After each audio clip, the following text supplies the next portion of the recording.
अमृत के धार के हो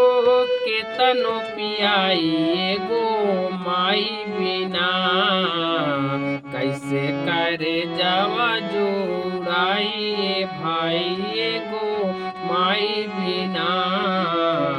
कैसे करे जावा जुड़ाई भाई एगो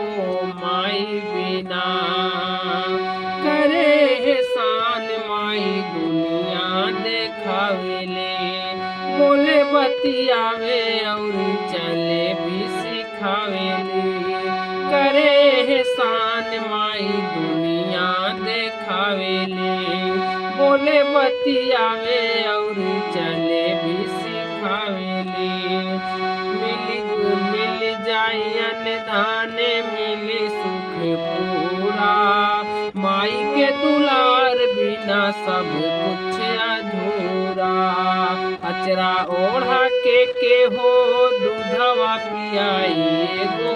माई बिना कैसे करे जावा जुड़ाई भाई एगो माई बिना कैसे करे जावा जुड़ाई भाई एगो माई बिना नौ माह कोखिया में रखलू सहेज के दिहलू जन्मवा माई सारा सुख तेज के नौ माह कोखिया में रखलू सहेज के दिहलू जन्मवा माई सारा सुख तेज के कैसे गिनाए तो हर कितना उपकार बा रोवा रोवा माई हो तो हार कर्जदार बा